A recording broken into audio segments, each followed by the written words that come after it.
আমরা দেখলাম যে সকালবেলা থেকে কিন্তু এই কেন্দ্রে গিয়ে অনেকে সকাল সকাল কেন্দ্রের মধ্যে বুথ পর্যন্ত চলে গিয়েছিলেন।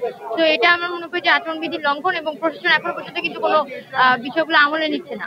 তো আমরা যেটা আশা করি যে এখানে একটা ফ্রি এন্ড ফেয়ার ইলেকশন হোক, এবং যে কোনো কিছু হোক না কেন দিন শেষে যাতে আমরা আমার মনে হয় যে দিন শেষে এখানে যারা স্টুডেন্টদের সঠিক প্রতিনিধিত্ব করে তাই যাতে উঠে আসে।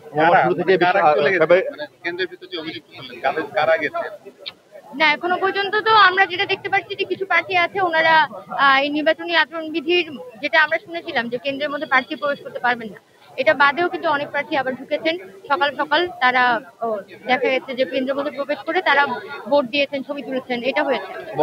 অনেকে হেভিওয়েট প্রার্থী বলছে, কিন্তু যে কোনো ফলাফল মেনে নেওয়ার ক্ষেত্রে সেই মানসিকতা আছে কি? হ্যাঁ, এটা আসলে অবশ্যই ভোটটাকে আমরা অবজার্ভ করবো। আমরা চাই যে এখানে নিরপেক্ষ নির্বাচন হোক, এবং ওভাবেই আমরা ফলাফলটা আসলে ওভাবেই আমরা ফলাফলটার বিষয়ে চিন্তা করবো। কিন্তু এখনো পর্যন্ত আমরা কোনো নেগেটিভ মাইন্ডসেট নিয়ে নাই যে ফলাফল বর্জন করা বা এরকম কিছু। কারণ একটা অভ্যুত্থানের পরে এই ইলেকশনটা হচ্ছে, আমরা চাই একটা ফ্রি এন্ড ফেয়ার ইলেকশন হোক। কারণ এটা অভ্যুত্থানের পরে যদি বাংলাদেশ একটা নতুন বাংলাদেশের স্বপ্নটা আমরা সবাই দেখি।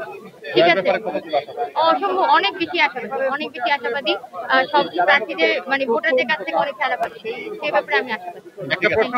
আপনি কোন হল থেকে সবচেয়ে বেশি ভোট আশা করেন? এটা দেখা যাক।